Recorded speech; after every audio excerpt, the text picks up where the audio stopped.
गुरुर्ब्रह्मा गुरुर्विष्णु गुरुर्देवो महेश्वरा गुरुर्साक्षात् परं ब्रह्म तस्मै श्री गुरुवे नमः। गुरुर्ब्रह्मा गुरुर्विष्णु।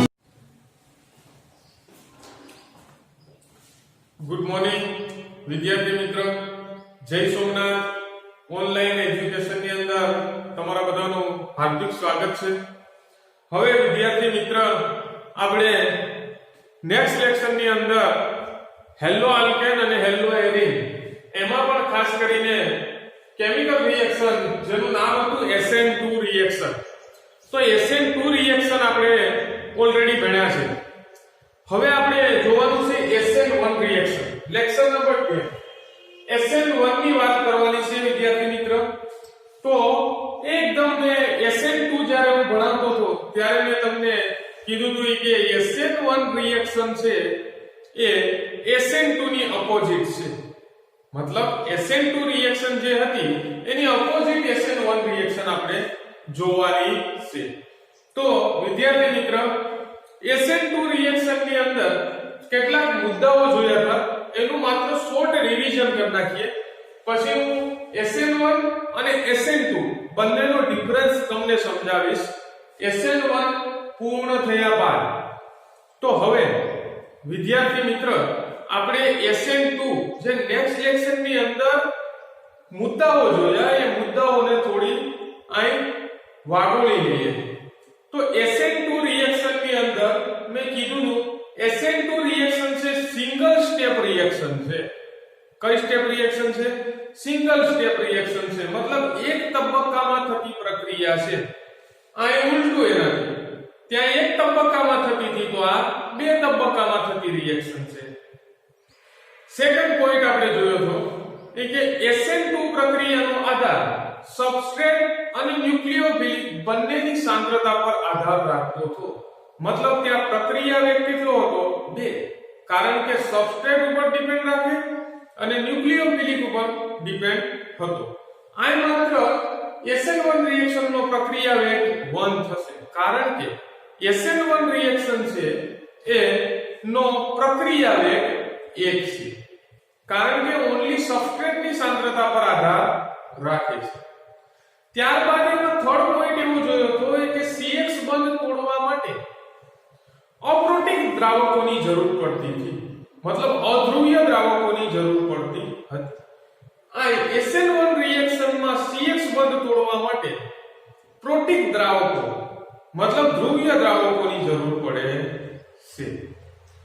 ત્યારબાદ કે એમ કીધું હતું SN2 ની અંદર કે પ્રબળ NU ની રિક્વાયરમેન્ટ હતી।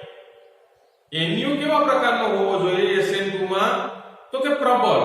જ્યારે SN1 માં કેવો હોવો જોઈએ? પ્રબળ હોય તોય ચાલે અને નિર્બળ હોય તોય ચાલે, કારણ કે SN1 પ્રક્રિયાનો આધાર ઓન્લી ફોર સબસ્ટ્રેટ પર રહેલો છે, પ્રક્રિયાથી પર રહેલો છે। ચોથો પોઈન્ટ આપણે ત્યાં પાંચમો પોઈન્ટ આપણે એવો જોયો હતો કે SN2 પ્રક્રિયામાં મળતી નિકલ ઇન્વર્ઝન પ્રકારની હતી। SN1 રિએક્શન ની અંદર મળતી નિકલ એ ઇન્વર્ઝન પ્રકારની પ્લસ રિટન્શન પ્રકારની હોય છે, એટલે કે મૂળ નિપજ જેવી અને ઉલટી નિપજ, મતલબ રેસેમિક મિશ્રણ ફોર્મમાં હોય છે। એ આપણે જોશું સ્ટેપ બાય સ્ટેપ વિદ્યાર્થી મિત્ર, એટલે સારી રીતે ખ્યાલ આવશે। ત્યારબાદ આપણે એવું કીધું હતું કે SN2 રિએક્શન ની અંદર તેની રાસાયણિક પ્રતિક્રિયાત્મકતા એ કોના પર ડિપેન્ડ રાખે છે? તો કે અવકાશીય અવરોધ પર, મતલબ રાસાયણિક પ્રતિક્રિયાત્મકતા રિવર્સ પ્રોપોર્શનલ ટુ અવકાશીય અવરોધ। જ્યારે SN1 ની અંદર કાર્બોકેટાયન ની સ્થિરતા અથવા તો સ્થાયીતા પર આધાર રાખે છે, મતલબ અહીં કહી શકાય કે રાસાયણિક SN1 ની અંદર રાસાયણિક પ્રતિક્રિયાત્મકતા ડાયરેક્ટ પ્રોપોર્શનલ ટુ કાર્બોકેટાયન ની સ્થાયીતા। ખ્યાલ આવે વિદ્યાર્થી મિત્રો? તો આ પોઈન્ટ્સ છે બધા એ ખૂબ ઇમ્પોર્ટન્ટ પોઈન્ટ્સ છે। તો હવે આપણે SN1 જોશું 1 બાય 1। પહેલા તો પ્રક્રિયા લખીશ, પ્રક્રિયા, તો પ્રક્રિયાથી આપણે શરૂઆત કરીએ। તો પ્રક્રિયાથી આપણે શરૂઆત કરીએ તો અહીં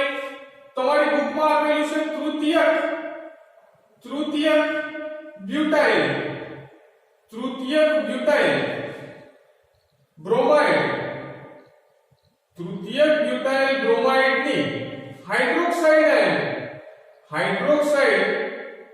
હાઇડ્રોક્સાઇડ આયન સાથે પ્રક્રિયા કરતા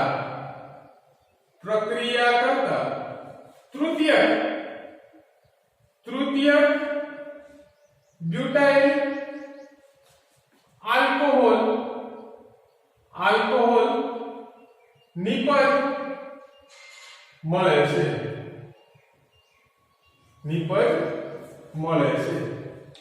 તૃતીયક બ્યુટાઇલ બ્રોમાઇડ વિદ્યાર્થી મિત્રો એ આપણો સબસ્ટ્રેટ છે પ્રક્રિયાથી, બરાબર. હાઇડ્રોક્સાઇડ આયન છે એ આપણો ન્યુક્લિયોફિલિક થયો, મતલબ કેન્દ્રાનુરાગી પ્રક્રિયક થયો.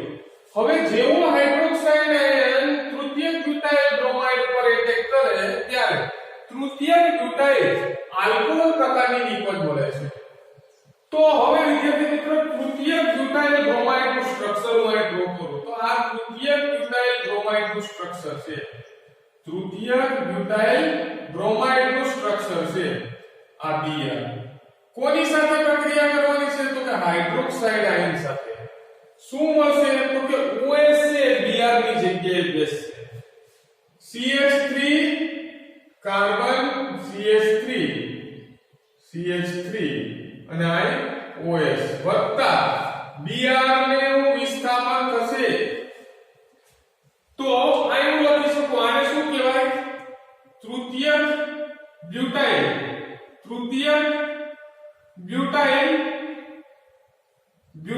બ્રોમાઇડ. આ રીતે કહો તો ઠીક છે, અથવા તો એનું આ રીતે નામ આપી દો 1 2 3 2 bromo 2 methyl 2 bromo 2 methyl propane. આ એનું આયુર્વેદ નેમ છે. અહીં પણ તમે લખી શકો તૃતીયક બ્યુટાઇલ આલ્કોહોલ, અથવા એનું આયુર્વેદ નામ લખવું હોય તો વિદ્યાર્થી મિત્ર આ રીતે લખી શકાય 2 methyl propane 2 methyl propane 2 all. તો આ એની રિએક્શન થઈ, પરંતુ આ રિએક્શન ઓપન કરવાની છે. જેમ આપણે SN2 ની અંદર રિએક્શન ઓપન કરી હતી એ જ રીતે આ રિએક્શન આપણે શું કરવાની છે ઓપન કરવાની છે. તો અહીં લખી શકું ઉપરોક્ત પ્રક્રિયા, અહીં લખી શકાય ઉપરોક્ત પ્રક્રિયા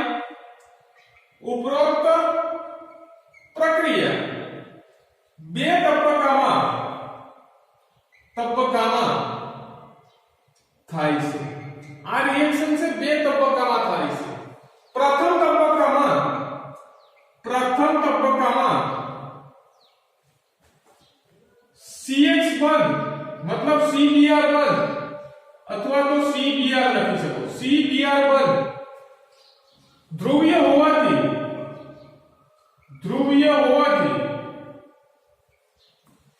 જો એકદમ સિમ્પલ ને કઈ નથી લખ્યું ઉપરોક્ત રિએક્શન મતલબ આ રિએક્શન બે તબક્કામાં થાય છે. કારણ કે પ્રથમ તબક્કામાં CH બંધ છે, આ CH બંધ આ જે આપણો બનશે CH બનશે, CH બંધ છે જે ધ્રુવીય છે તેથી તેનું ખંડન થશે. શું થશે? ખંડન થશે. ધ્રુવીય હોવાથી તેનું ખંડન થાય છે અને કાર્બો કેટાયનની ઉત્પત્તિ થાય છે. ત્યારબાદ કાર્બોકેટાયન ઉત્પન્ન થયા બાદ શું થશે? રિએક્શન આપણે લખશું એટલે ખ્યાલ આવશે. કાર્બોકેટાયન ઉત્પન્ન થયા બાદ ત્યારબાદ કાર્બોકેટાયન પર કેન્દ્રાનુરાગી પ્રક્રિયકનો હુમલો થઈ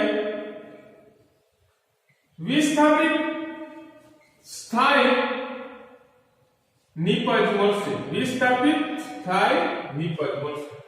તો આ વિદ્યાર્થી મિત્ર વાત થઈ SN1 ની, બરાબર. હવે આમાં આગળ વધીએ. આ ઉપરોક્ત રિએક્શન છે બે તબક્કામાં થશે. બે તબક્કામાં થશે તો પહેલા તબક્કામાં તો કીધું કે કાર્બોકેટાયનની ઉત્પત્તિ થશે અને બીજો તબક્કો કયો થયો તો કે કેન્દ્રાનુરાગી પ્રક્રિયકનો હુમલો. તો કે કેન્દ્રાનુરાગી પ્રક્રિયકનો હુમલો. તો ટુ સ્ટેપ રિએક્શન થઈ ગઈ. તો ફર્સ્ટ સ્ટેપ રિએક્શન આપણે જોઈએ.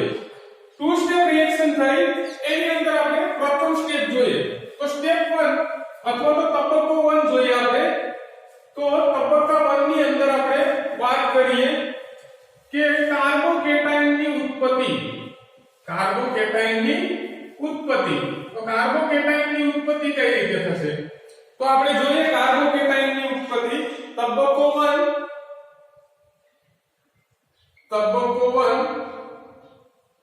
કાર્બોકેટાયન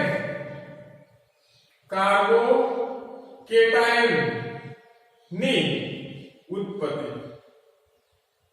અથવા તમે લખી શકો CH બંધનું ખંડન, અથવા તમે શું લખી શકો CH બંધનું ખંડન. CH બંધનું ખંડન જોઈએ વિદ્યાર્થી મિત્રો. તૃતીય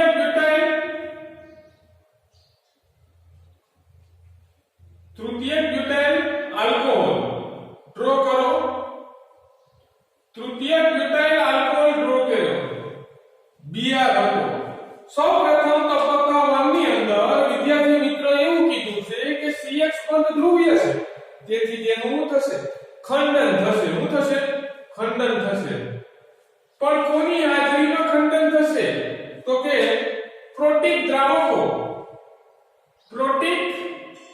દ્રાવકો જેવા કે પાણી, આલ્કોહોલ, એસિટિક એસિડ વગેરેની હાજરીમાં CH બંધનું ખંડન થશે.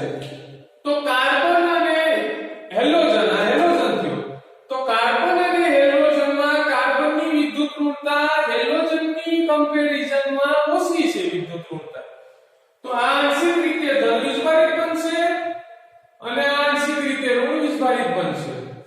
તો કઈ આ રીતની પ્રોડક્ટ થશે. કાર્બન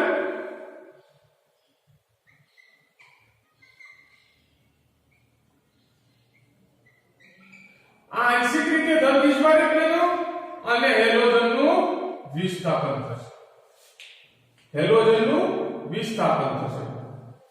આ રીતની નિપજ બની. તો આ પ્લસ ની નિશાની શું દર્શાવશે? કાર્બોકેટાયનની ઉત્પત્તિ. આ કાર્બોકેટાયનની ઉત્પત્તિ થઈ. તબક્કો બીજો વિદ્યાર્થી મિત્ર, તબક્કો નંબર 2. કાર્બોકેટાયન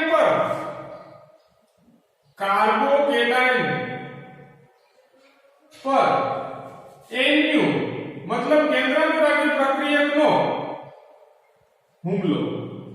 હવે NU તરીકે વિદ્યાર્થી મિત્ર આપણે શું લીધું રિએક્શન ની અંદર? ફર્સ્ટ સેન્ટેન્સ લખેલું છે તૃતીય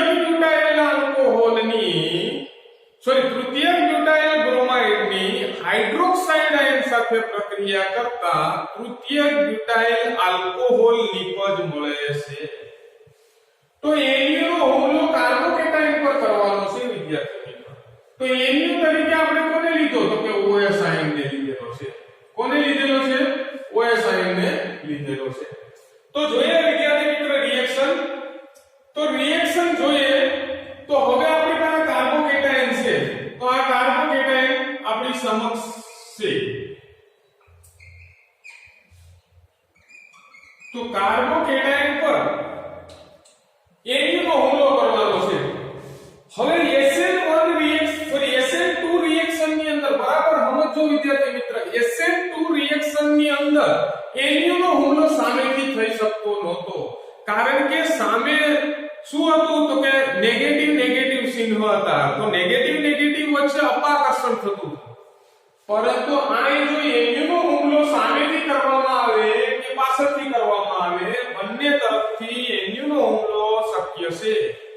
મતલબ આ NU નો હુમલો હવે એમયુ નો હુમલો કરાવવાનો છે, આ એમયુ છે, તો એમયુ નો હુમલો સામેથી પણ શક્ય છે અને પાછળથી પણ શક્ય છે, સામેથી પણ શક્ય છે અને પાછળથી પણ શક્ય છે એમયુ નો હુમલો. તો બે પ્રકારની નિપજ અહીં મળશે. ત્યાં એક જ પ્રકારની નિપજ મળતી હતી, કઈ? તો કે ઇન્વર્ઝન પ્રકારની. કઈ? ઇન્વર્ઝન પ્રકારની.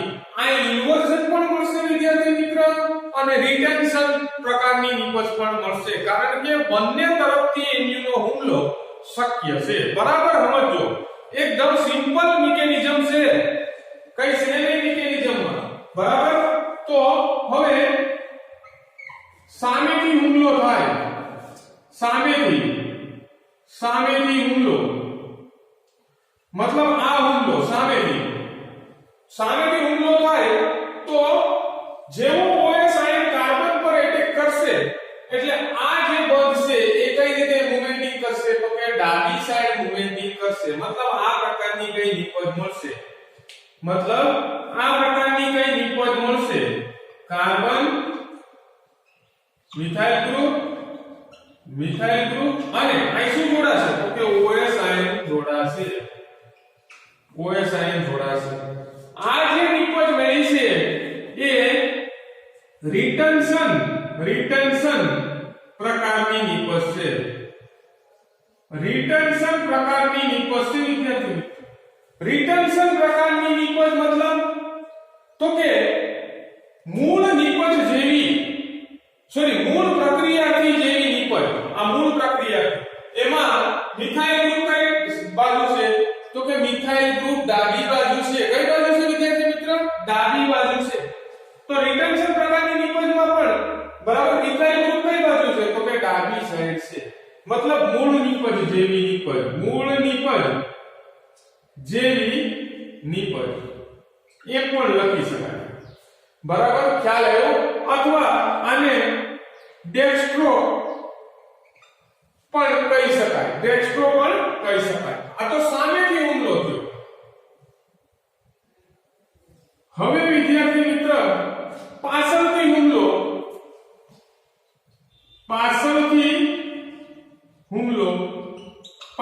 કોનો હુમલો? એમયુ નો હુમલો. સામેથી એમયુ નો હુમલો, પાછળથી એમયુ નો હુમલો. હવે પાછળથી એમયુ નો હુમલો થાય તો મિથાઇલ ગ્રુપ કઈ બાજુ જશે? જમણી સાઈડ. તો મિથાઇલ ગ્રુપ જમણી સાઈડ, OS અહીં જોડાઈ જશે. મિથાઇલ ગ્રુપ જમણી સાઈડ, CH3. ખ્યાલ આવ્યો વિદ્યાર્થી મિત્ર?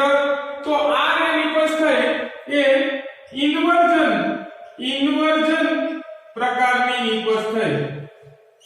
ઇન્વર્ઝન પ્રકારની નિપજ એટલે મૂળ નિપજ કરતા ઉલટી નિપજ.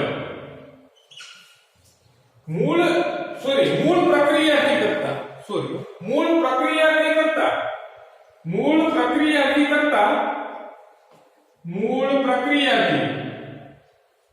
કરતા ઉલટી નિપજ. તો વિદ્યાર્થી મિત્ર મૂળ પ્રક્રિયાથી કરતા ઉલટી નિપજ થાય તો એક રિટન્શન પ્રકારની નિપજ મળે, એક ઇન્વર્ઝન પ્રકારની નિપજ મળે. આને આપણે ડેક્સ્ટ્રો કીધો તો આને આપણે શું કહીશું? લીવો. અને ડેક્સ્ટ્રો અને લીવો આપણે ખબર છે આ બંને છે એ રેસેમિક કહેવાય. શું કહેવાય? રેસેમિક મિશ્રણ કહેવાય. આ બંનેને રેસેમિક મિશ્રણ કહેવામાં આવે છે અથવા તો રેસેમિકરણ કહેવામાં આવે છે. અને રેસેમિક મિશ્રણ ઇઝ ઇક્વલ ટુ હું અહીં લખી શકું રેસેમિક મિશ્રણ ઇઝ ઇક્વલ ટુ હું અહીં લખી શકું OS એકબીજાના પ્રતિબિંબ કહી શકાય. રેસેમિક મિશ્રણ મતલબ એકબીજાના શું કહી શકાય? પ્રતિબિંબ કહી શકાય. ખ્યાલ આવ્યો? અહીં અરીસો ગોઠવી દઉં તો એકબીજાના શું થયા? પ્રતિબિંબ થયા. એને રેસેમિક મિશ્રણ કહેવાય. તો વિદ્યાર્થી મિત્ર એકદમ સિમ્પલ મિકેનિઝમ છે SN1 પ્રક્રિયા. પેલી સિંગલ સ્ટેપ રિએક્શન હતી, આ ટુ સ્ટેપ રિએક્શન છે. હવે વિદ્યાર્થી મિત્ર સ્ક્રીનશોટ પાડવો તો પાડી લો. બરાબર, એકદમ ઈઝી લેંગ્વેજ ની અંદર મેં સમજાવેલું છે. હવે આપણે જોવાનું છે SN1 મુદ્દાઓ તો તમને આ રિએક્શન ઉપરથી ઈઝીલી ખબર પડી જશે. બરાબર? અહીં જો એક વસ્તુ યાદ રાખવા જેવી છે, અહીં માત્ર કોનું ઉપયોગ થાય છે તો કે સબસ્ટ્રેટ નો ઉપયોગ થાય છે. અહીં Nu નો કોઈ રોલ નથી. જો બરાબર Nu નો કોઈ રોલ નથી. અહીં Nu પ્રબળ હોય તો પણ ઠીક છે, અહીં લખી શકાય Nu પ્રબળ કે નિર્બળ હોઈ શકે તો પણ કઈ ફેર પડશે નહીં, કારણ કે Nu નો રોલ જ નથી. કાર્બોકેટાઇન બેનો પછી Nu નિર્બળ હોય તોય જોડાવાનો અને પ્રબળ હોય તોય જોડાવાનો. રોલ એક છે પ્રક્રિયાર્થીનો.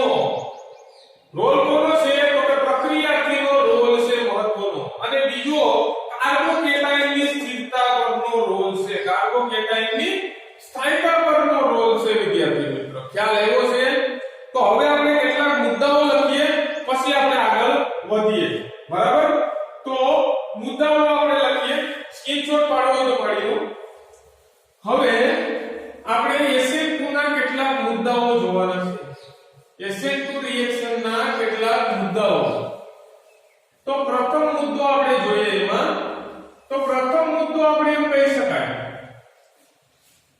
કે SN2 રિએક્શન એ ટુ સ્ટેપ રિએક્શન છે. SN2 રિએક્શન બે સ્ટેપમાં થતી SN1 રિએક્શન મુદ્દા લખતો જાઉં છું અહીં. SN1 પ્રક્રિયા બે તબક્કામાં થતી પ્રક્રિયા છે. પ્રથમ તબક્કો આપણે ખબર છે કયો છે? કાર્બોકેટાઇનની ઉત્પત્તિ. Very good. કાર્બોકેટાઇન ની ઉત્પત્તિ. સેકન્ડ Nu નો હુમલો. કોના પર? કાર્બોકેટાઇન. કોના પર? કાર્બોકેટાઇન પર. ઓકે. બીજો પોઈન્ટ આપણે લખશું કે SN2 પ્રક્રિયાનો આધાર SN1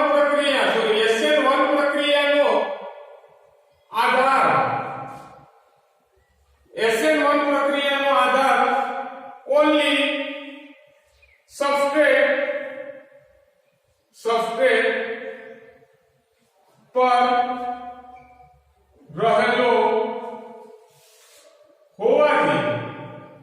સબસ્ટ્રેટ પર રહેલો હોવાથી પ્રક્રિયા વેગ એક હોય છે. તું અહીં લખી શકું પ્રક્રિયા વેગ ડાયરેક્ટ પ્રોપોર્શનલ ટુ સબસ્ટ્રેટ. પ્રક્રિયા વેગ ડાયરેક્ટ પ્રોપોર્શનલ ટુ પ્રક્રિયા વેગ ઇઝ ઇક્વલ ટુ k. સલની નિશાની દૂર કરવાની, સબસ્ટ્રેટ પર આધાર રાખે છે. તેથી આપણે એમ કહી શકાય તેથી SN ઉપર 1 લગાડવામાં આવે છે. શા માટે 1 લગાડ્યો? પહેલા શા માટે 2 લગાડ્યો? કારણ કે બંનેની સાંદ્રતા પર આધાર રાખતું હતું SN2 માં. એક તો સબસ્ટ્રેટ અને બીજો ન્યુક્લિયોફિલિક. અહીં આપણે માત્ર સબસ્ટ્રેટ પર આધાર રાખે છે. તેથી પ્રક્રિયા વેગ શું થશે? તેથી SN ઉપર આપણે શું લખીએ? 1. બરાબર? આમાં જો SN ઉપર 1 શા માટે લખવામાં આવ્યો અને SN ઉપર 2 શા માટે લખવામાં આવ્યો? જો SN ઉપર 1 એટલા માટે લખવામાં આવ્યો કે પ્રક્રિયા વેગ x ઓન્લી ફોર સબસ્ટ્રેટ ની આ રિક્વાયરમેન્ટ છે.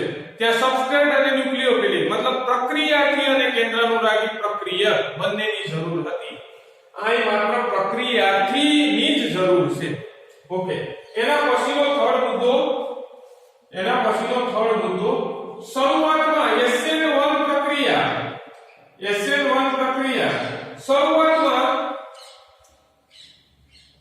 શરૂઆતમાં ધીમો તબક્કો છે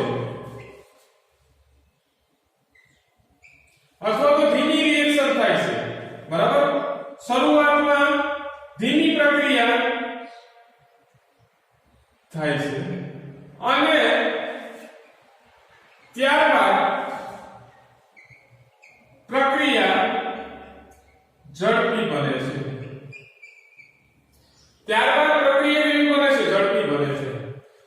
અલ્કોહોલ મતલબ ધીમો હોય છે, સ્લો હોય છે, કારણ કે CH બંધનું શું થાય છે? ખંડન થાય છે. અને સેકન્ડ રિએક્શન ફાસ્ટ શા માટે થઈ છે? કારણ કે કાર્બોકેટાયન જનરેટ થઈ ગયો. હવે કાર્બોકેટાયન તો સ્ટેબલ છે, કાર્બોકેટાયન જનરેટ થઈ ગયો તો એન્યુ ફટાક દઈને હુમલો કરશે. પછી એ નિર્બળ હોય કે પ્રબળ હોય કોઈ પણ ફેર પડશે નહીં. એના પછીનો મુદ્દા નંબર 4. તો મુદ્દો 4 તો કે એસેન પ્રક્રિયામાં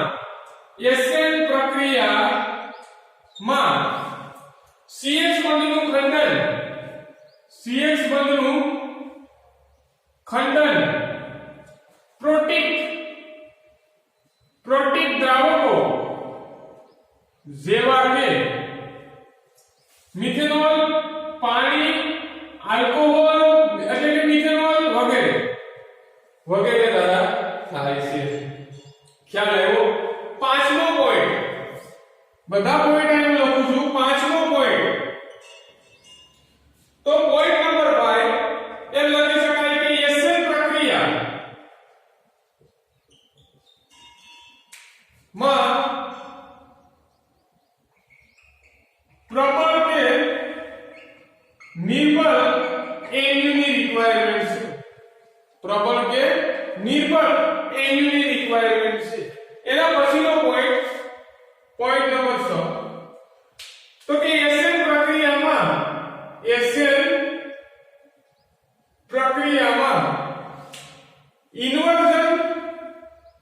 ઇન્વર્ઝન અને રિટન્શન પ્રકારની નિપજ મળે છે. મતલબ રેસેનિક મિશ્રણ મળે છે. શા માટે? કારણ કે પ્રક્રિયાનો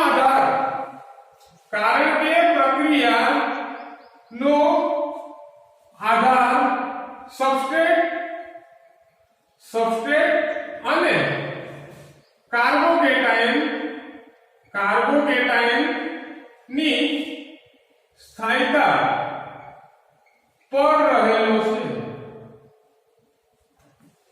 સબસ્ટ્રેટ અને કાર્બોકેટાયનની સ્થાયીતા પર રહેલો હોવાથી SN1 પ્રક્રિયામાં બે પ્રકારની નિપજ મળશે. એક ઇન્વર્ઝન પ્રકારની અને એક રિટન્શન પ્રકારની. સામેથી હુમલો કરે તો રિટન્શન પ્રકારની નિપજ મળે અને પાછળથી હુમલો કરે તો ઇન્વર્ઝન પ્રકારની નિપજ મળે.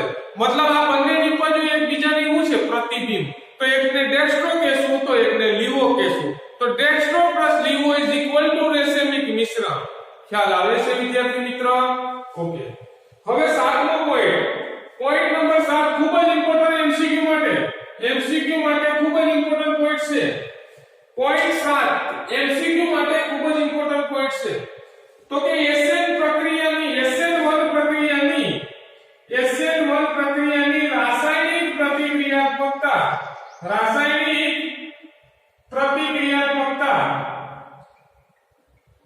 ડાયરેક્ટ પ્રોપોર્શનલ ટુ, જો ડાયરેક્ટ પ્રોપોર્શનલ ટુ ની નિશાની મૂકી, ડાયરેક્ટ પ્રોપોર્શનલ ટુ કાર્બોકેટાયન ની સ્થાયીતા. SN1 પ્રક્રિયાની રાસાયણિક પ્રતિક્રિયાત્મકતા ડાયરેક્ટ પ્રોપોર્શનલ ટુ કાર્બોકેટાયન ની સ્થાયીતા. જેમ કાર્બોકેટાયન ની સ્થાયીતા વધારે તેમ SN1 પ્રક્રિયા થવા માટેની સરળતા વધુ. મતલબ કાર્બોકેટાયન વધુ થાય તો SN1 પ્રક્રિયા વધુ ઝડપી અને કાર્બોકેટાયનની સ્થાયીતા ઓછી તો SN1 પ્રક્રિયા ધીમી પડશે. SN2 ની અંદર શું હતું? કે SN2 પ્રક્રિયાની રાસાયણિક પ્રતિક્રિયાત્મકતા રિવર્સ પ્રોપોર્શનલ ટુ અવકાશીય અવરોધ. SN2 ની અંદર જેમ અવકાશીય અવરોધ વધારે તેમ રાસાયણિક પ્રતિક્રિયાત્મકતા ઓછી. અહીં કાર્બોકેટાયનની સ્થાયીતા વધારે તેમ SN1 ની રાસાયણિક પ્રતિક્રિયાત્મકતા વધારે. તો આપણે જોઈએ ઓર્ડર લખીએ, ક્રમ લખીએ. તો ક્રમની અંદર આપણે જોઈએ આ જે વસ્તુ છે આપણી પાસે Br, આ 0 ડિગ્રી હેલાઇડ છે. આ Br ને હટાવી દો તો અહીં પ્લસ આવશે કાર્બન ઉપર. હવે એના પછી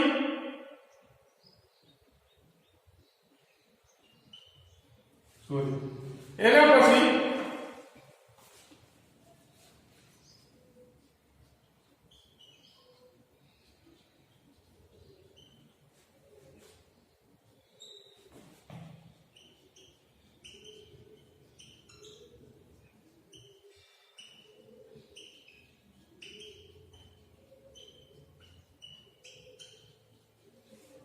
હવે જો આ તૃતીય કાર્બોકેટાયન છે, આ તૃતીય કાર્બોકેટાયન મતલબ 0 ડિગ્રી હેલાઇડ પ્રાઇમરી હેલાઇડ દર્શાવે છે, આ સેકન્ડરી હેલાઇડ દર્શાવે છે અને આ ટર્શરી હેલાઇડ દર્શાવે છે.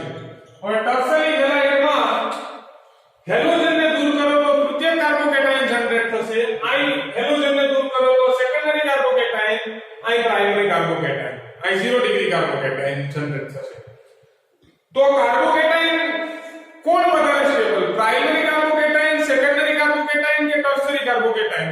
તો 11 સાયન્સ ની અંદર આપણે જોઈએ છે સારી રીતે કે ટર્શરી કાર્બોકેટાયન છે સૌથી મોર સ્ટેબલ છે. કેવો છે? વધારે સ્થાયી છે. તો ટર્શરી કાર્બોકેટાયન વધારે સ્થાયી છે. તો રિએક્શન SN1 છે ક્યાં આવીને સૌપ્રથમ રિએક્ટ વધારે કરશે? તો કે સૌથી ઝડપી રિએક્શન આમાં થશે, ત્યારબાદ આમાં, ત્યારબાદ આમાં અને ત્યારબાદ આમાં. બરાબર? તો ઓર્ડર ને આપણે આ રીતે લખશું. ખ્યાલ આવ્યો? ઓર્ડર આપણે આ રીતે લખશું. જો SN2 ની અંદર હોય 0 ડિગ્રી હેલાઇડમાં રિએક્શન ફાસ્ટ થતી હતી અને ટર્શરી હેલાઇડમાં રિએક્શન ધીમી થતી હતી, પરંતુ SN1 માં એનાથી કઈ ઉલટું છે. કેમાં રિએક્શન વધારે થશે? તો કે ટર્શરી હેલાઇડ ની અંદર રિએક્શન ફાસ્ટ થશે અને 0 ડિગ્રી હેલાઇડ ની અંદર રિએક્શન સ્લો થશે. બંને એકબીજાના ઓપોઝિટ છે, વિરુદ્ધ છે, એકબીજાના વિરુદ્ધ છે. SN1 આ રીતનું રિએક્ટ કરે તો SN2 એનાથી કઈ ઉલટું રિએક્ટ કરશે. ખ્યાલ આવી ગયો વિદ્યાર્થી મિત્રો? તો SN1 અને SN2 ના કેટલાક મુદ્દાઓ પણ હું તમને સમજાવીશ, પરંતુ એ સમજતા પહેલા આ જ પોઈન્ટમાં થોડો પોર્શન હજુ બાકી છે, એ આપણે જોઈ લઈએ. આ જ પોઈન્ટની અંદર થોડો પોર્શન હજુ બાકી છે, એ આપણે જોઈ લઈએ. તો હવે આ તો SN1 ની રાસાયણિક પ્રતિક્રિયાત્મકતા થઈ, પરંતુ RH ની રાસાયણિક પ્રતિક્રિયાત્મકતા પણ આપણે જોઈ લઈએ. તો RH ની રાસાયણિક પ્રતિક્રિયાત્મકતા કઈ રીતે? તો આપણે જોઈ લઈએ. એકદમ સિમ્પલ છે, બંને રિએક્શનમાં કઈ લેવાનું નથી. SN1 જે રીતે રિએક્ટ કરે એનાથી ઉલટું રિએક્ટ SN2 કરશે, અથવા તો SN2 જે રીતે રિએક્ટ કરશે એનાથી ઉલટું SN1 રિએક્ટ કરશે. બસ એકદમ સિમ્પલ. પરંતુ લાસ્ટ પોઈન્ટ બંનેમાં છે, MCQ માટે ખૂબ જ ઇમ્પોર્ટન્ટ, વારંવાર MCQ board exam, NEET exam અને કોમ્પિટિટિવ એક્ઝામ ની અંદર પૂછાયેલા MCQ છે. તો હવે આપણે જોશું કે RH ની રાસાયણિક પ્રતિક્રિયાત્મકતા, રાસાયણિક પ્રતિક્રિયાત્મકતા, RH ની રાસાયણિક પ્રતિક્રિયાત્મકતા. તો વિદ્યાર્થી મિત્રો એ તો આપણે જોયું આગળ કે RI માં રિએક્શન ઝડપી બનશે, પછી RB માં રિએક્શન થશે, પછી RCl માં થશે અને સૌથી ઓછી સ્લો રિએક્શન RH માં થશે. કારણ કે પરમાણુના હિસાબથી એ તો બધું વારંવાર આવી ગયું છે. ઓકે, પરંતુ ઉપરોક્ત અથવા તો એમ લખી શકાય એલાઇલિક અને બેન્ઝાઇલિક હેલાઇડ ની અંદર, એલાઇલિક અને બેન્ઝાઇલિક હેલાઇડ ની રાસાયણિક પ્રતિક્રિયાત્મકતા હું અહીં લખી શકું લીટીએ કે એલાઇલિક હેલાઇડ અને બેન્ઝાઇલિક હેલાઇડ ની રાસાયણિક પ્રતિક્રિયાત્મકતા તૃતીય કાર્બોકેટાયન ની સ્થાયીતા કરતા પણ વધારે સ્થાયી હોય છે. મતલબ કે અત્યાર સુધી આપણે ભણ્યા કે તૃતીયક કાર્બોકેટાયન છે મોર સ્ટેબલ છે, બરાબર છે, એ તો બરાબર છે, કાર્બોકેટાયન ની કમ્પેરિઝનમાં બરાબર છે, તૃતીયક કાર્બોકેટાયન મોર સ્ટેબલ છે, પરંતુ જો તૃતીયક કાર્બોકેટાયન સાથે એલાઇલિક હેલાઇડ કે બેન્ઝાઇલિક હેલાઇડ હોય ત્યારે એનો ઓર્ડર કઈ રીતે આપવો? તો અહીં લખેલું છે એલાઇલિક હેલાઇડ અને બેન્ઝાઇલિક હેલાઇડ ની રાસાયણિક પ્રતિક્રિયાત્મકતા તૃતીયક કાર્બોકેટાયનની સ્થાયીતા કરતાં પણ વધારે થાય છે, કારણ કે તેમાં સ્પંદન જોવા મળે છે, રેઝોનન્સ જોવા મળે છે. શું જોવા મળે છે? સ્પંદન જોવા મળે છે. તો રેઝોનન્સ ના સ્ટ્રક્ચરોમાં ડ્રો કરો, રેઝોનન્સ સ્પંદનના સ્ટ્રક્ચરોમાં ડ્રો કરો. તો એલાઇલિક હેલાઇડ ની વાત કરીએ, એલાઇલિક હેલાઇડ માટે તો વિદ્યાર્થી મિત્ર એલાઇલિક હેલાઇડ માટેનું સ્ટ્રક્ચર આપણે જોઈ ગયા ઓલરેડી આગળ, CH2+. તો આમાં જો રેઝોનન્સ જોવા મળશે, આ પોઝિટિવ ની નિશાની છે, આ કાર્બન પર આવી જશે ને આ ડબલ બોન્ડ છે એનું વિસ્થાપન અહીં થશે, મતલબ એક બીજું સ્ટ્રક્ચર તમને જોવા મળશે. કઈ રીતનું? તો કે CH2+ single bond, double bond નો સિંગલ બોન્ડ અને આ ડબલ બોન્ડ નું નિર્માણ થશે આ રીતે. પણ આ તો એલાઇલિક માટે રેઝોનન્સ જોયું, એલાઇલિક માટે. હવે આપણે બેન્ઝાઇલિક માટે જોઈ લઈએ, બેન્ઝાઇલિક માટે પણ જોવું પડે. તો બેન્ઝાઇલિક માટે રેઝોનન્સ સ્ટ્રક્ચર જોઈ લઈએ, બેન્ઝાઇલિક હેલાઇડ માટે. તો બેન્ઝાઇલિક હેલાઇડ માટે હું આ સ્ટ્રક્ચર ડ્રો કરી શકું. આ બેન્ઝાઇલિક હેલાઇડ નું સ્ટ્રક્ચર છે, આ બેન્ઝાઇલિક હેલાઇડ નું સ્ટ્રક્ચર છે. આ પોઝિટિવ છે, ઇલેક્ટ્રોન ની જરૂર છે, બોન્ડ તૂટશે, બોન્ડના ઇલેક્ટ્રોન ત્યાં જશે, અહીં વેલેન્સી ખાલી પડશે કાર્બનની, એટલે કે આવું સ્ટ્રક્ચર ઉત્પન્ન થશે. આ પોઝિટિવ ડબલ બોન્ડ નું નિર્માણ CH2 આ રીતનું થશે. ઇલેક્ટ્રોનની જરૂર છે, બંધનું સ્થાનાંતર થશે. તો ત્રીજું સ્ટ્રક્ચર મને કઈ આ રીતનું મળશે, ત્રીજું સ્ટ્રક્ચર મને કઈ આ રીતનું મળશે. એના પછી ચોથું સ્ટ્રક્ચર નું પણ નિર્માણ થશે. આ પોઝિટિવ ની નિશાની છે, તો બંધનું થશે, સ્થાનાંતર થશે, બંધનું સ્થાનાંતર થશે અને આ પોઝિટિવ ની નિશાની CH2.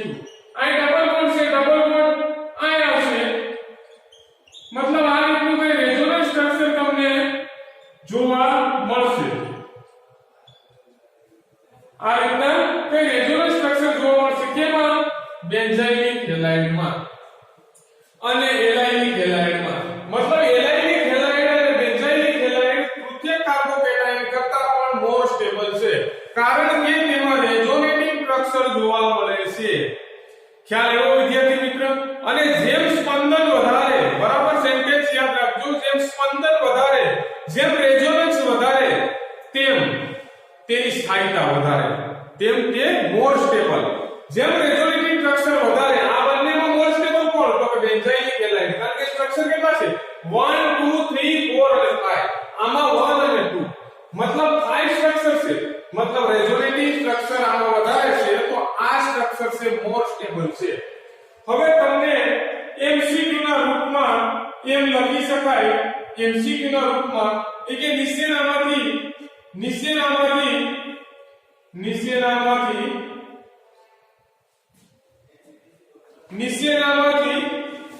અથવા તો એમ લખી શકાય છે કે નીચે આપેલા બંધારણને SN1 પ્રમાણે ક્રમમાં ગોઠવો. SN1 પ્રમાણે ક્રમમાં ગોઠવો. તો સૌથી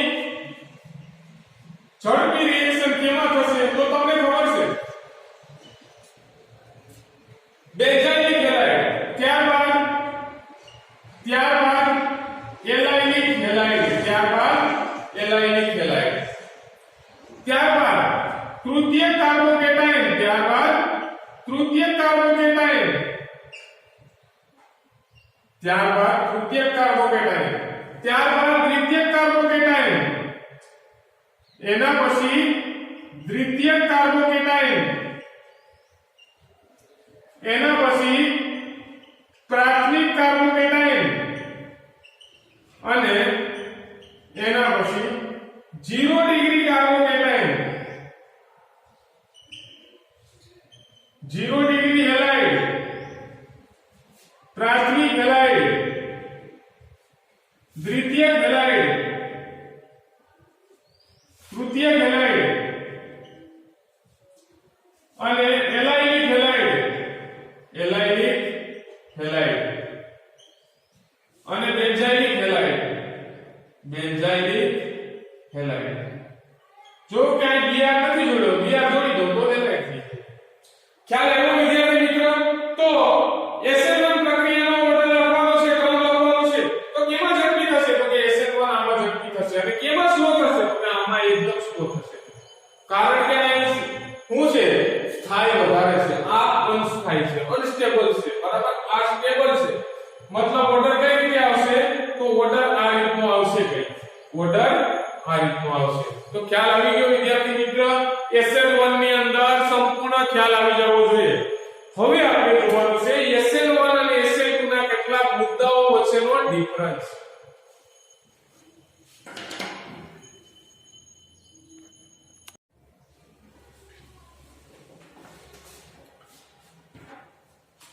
હવે આપણે શોર્ટકટ કી થોડી જોઈ લેવાની છે, જેથી કરીને આપણે SN1 અને SN2 રિએક્શનના મુદ્દાઓ સારી રીતે આવડી જાય.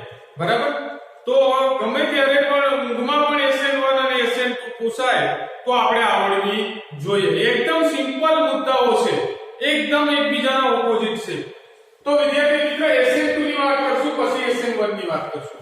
કારણ કે આપણે પ્રથમ રિએક્શન SN2 જ જોઈ, પછી આપણે SN1 જોઈ, સિંગલ સ્ટેપ રિએક્શન જોઈ, પછી ટુ સ્ટેપ રિએક્શન જોઈ. બરાબર? 1 બાય 1. ઓકે. તો પ્રથમ મુદ્દો આમાં એવો લખી શકાય કે SN1 પ્રક્રિયા, આ પ્રક્રિયાને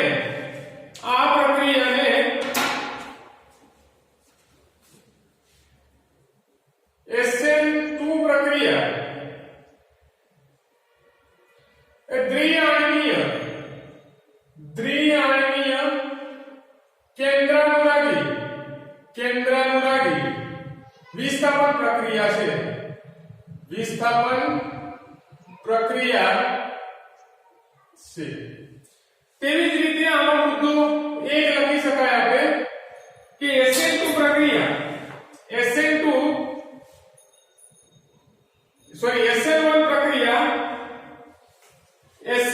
પ્રક્રિયા ને કઈ પ્રક્રિયા કહેવાય? એક આણ્વીય કેન્દ્રાનુરાગી વિસ્થાપન પ્રક્રિયા.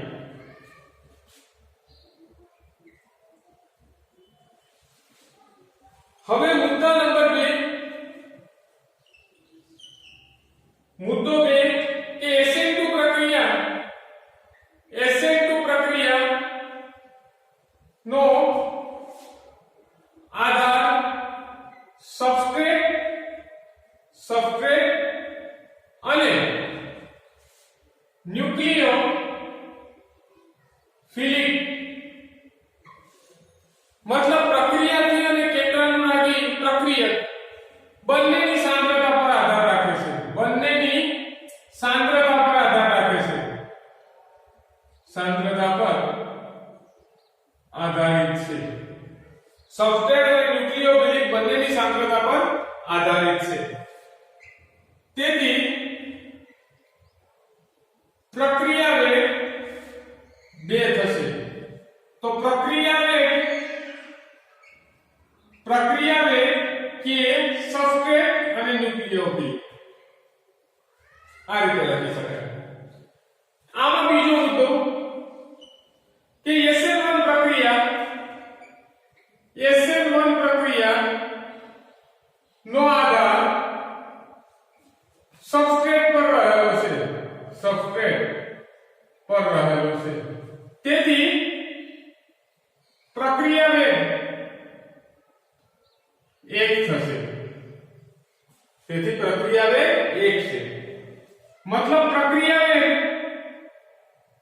डायरेक्ट प्रोपोर्शनल टू सबस्ट्रेट मतलब અહીં લખી શકાય પ્રક્રિયા વેગ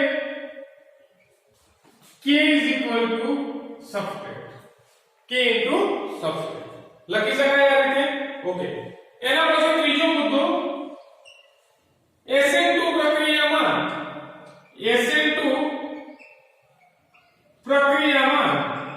CH1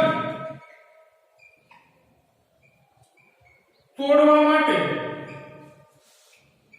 અપ્રોટીક દ્રાવકો જેવા કે બેન્ઝીન ટોલ્યુઈન વગેરેનો ઉપયોગ થાય છે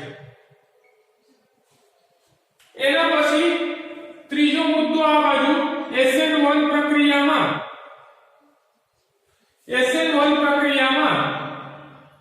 CH1 તોડવા માટે પ્રોટીક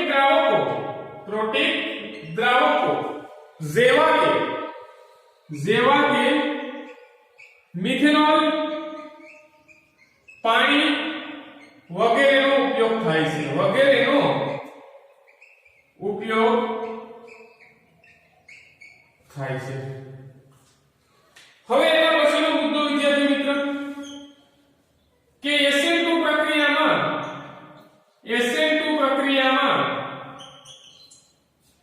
પ્રબળ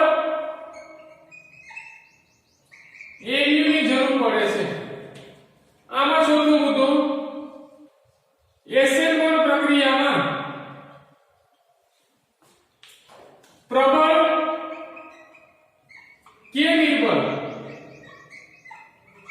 AU ની જરૂર પડે છે પાંચમો મુદ્દો SN2 પ્રક્રિયામાં AU નો હુમલો પાછળથી થાય છે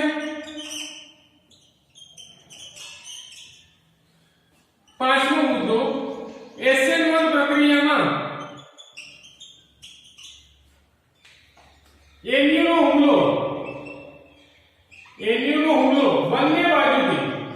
બંને બાજુ એટલે કે આગળ અને પાછળથી થાય છે ખ્યાલ આવ્યો છે મિત્રો તો આ 4-5 મુદ્દાઓ છે હજુ બે મુદ્દાઓ બાકી છે 2-3 મુદ્દાઓ એ પણ આપણે જોઈએ દ્વિઆંગીય કેન્દ્રાનુરાગી વિસ્થાપન પ્રક્રિયા એક આંગીય કેન્દ્રાનુરાગી વિસ્થાપન પ્રક્રિયા બરાબર હજુ એક પોઈન્ટ લખી શકાય આ રિએક્શન આ પ્રક્રિયા સિંગલ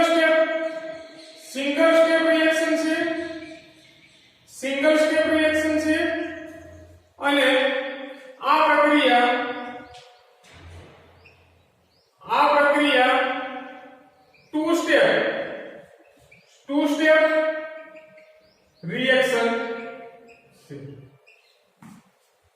मतलब SN2 ત્રિઆંગીય કેન્દ્રાનુરાગી વિસ્થાપન પ્રક્રિયા છે SN1 એક આંગીય કેન્દ્રાનુરાગી વિસ્થાપન પ્રક્રિયા છે આ પ્રક્રિયા સિંગલ સ્ટેપ રિએક્શન છે આ પ્રક્રિયા ટુ સ્ટેપ રિએક્શન છે એ તો ખ્યાલ જ છે ઓકે એના પછી SN2 પ્રક્રિયાનો આધાર સબસ્ટ્રેટ અને ન્યુક્લિયોફિલિક બંનેની સાંદ્રતા પર આધાર રાખે છે તેથી તેનો પ્રક્રિયા વેગ કેટલો થશે 2 2 તો એનો પ્રક્રિયા વેગ કેટલો થશે 2 પ્રક્રિયા વેગ કે ક્રોસ સબસ્ટ્રેટ ક્રોસ ન્યુક્લિયોફિલિક આ તો કે SN1 પ્રક્રિયાનો આધાર માત્ર સબસ્ટ્રેટની સાંદ્રતા પર આધાર રાખે છે તેથી તેનો પ્રક્રિયા વેગ કેટલો થશે તો કે 1 તેથી પ્રક્રિયા વેગ k ક્રોસ સબસ્ટ્રેટ એના પછી થર્ડ મુદ્દો SN2 પ્રક્રિયામાં CH1 તોડવા માટે અપ્રોટીક દ્રાવકો મતલબ અધ્રુવીય દ્રાવકો જેવા કે બેન્ઝીન અને ટોલ્યુઈનનો યુઝ થાય છે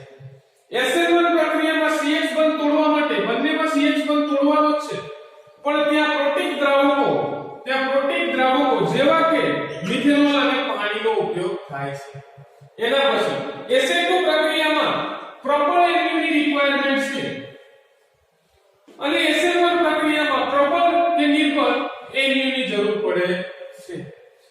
SN2 પ્રક્રિયામાં NU નો હુમલો પાછળથી થાય છે. આગળથી તો અપાકર્ષણની ઘટના થાય છે, પાછળથી એટ્રેક્શનની ઘટના થાય છે, તો હુમલો પાછળથી શક્ય છે. SN1 પ્રક્રિયામાં હુમલો બંને બાજુથી થાય છે, આગળથી પણ થશે અને પાછળથી પણ થશે. એટલા માટે આ ઇન્વર્ઝન અને રિટન્શન બંને પ્રકારની નિપજ મળે છે. આ માત્ર ઇન્વર્ઝન પ્રકારની નિપજ મળે છે. હવે પછીનો મુદ્દો એ આવશે. ખ્યાલ આવ્યો? હવે પછીનો મુદ્દો કયા પ્રકારની નિપજ મળે છે એના પર આપણે ધ્યાન રાખવાનું છે. તો છઠ્ઠા મુદ્દાની આપણે વાત કરીએ. બંને બાજુ જોશું મુદ્દા. તો એકદમ સિમ્પલ છે વિદ્યાર્થી મિત્રો. એક રિએક્શન આવડે એટલે બધી રિએક્શન બંને રિએક્શન આવડી જશે. એટલે વારંવાર પૂછાયેલી રિએક્શનો છે. SN1 રિએક્શનો વારંવાર પૂછાયેલી રિએક્શનો છે. તો હવે એના પછીનો પોઈન્ટ આપણે જોઈએ. Point number 6. SN2 પ્રક્રિયામાં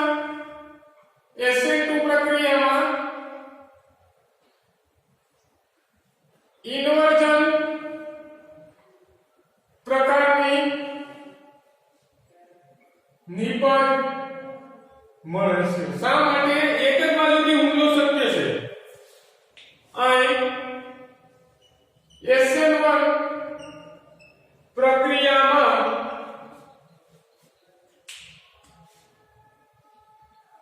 ઇન્વર્ઝન અને રિટેન્શન પ્રકારની નિપજ મળે છે. મતલબ રેસેમિક મિશ્રણ મળે છે. ઇન્વર્ઝન અને રિટેન્શન પ્રકારની. રિટેન્શન એટલે ધારણ અને વ્યુત્ક્રમણ પણ એને કહેવામાં આવે છે. એ પછી આગળ આપણે જોશું વાત. સાતમો પોઈન્ટ MCQ માટે ખૂબ જ ઇમ્પોર્ટન્ટ પોઈન્ટ છે. SN2 પ્રક્રિયાની રાસાયણિક પ્રતિક્રિયાત્મકતા. SN2 પ્રક્રિયાની રાસાયણિક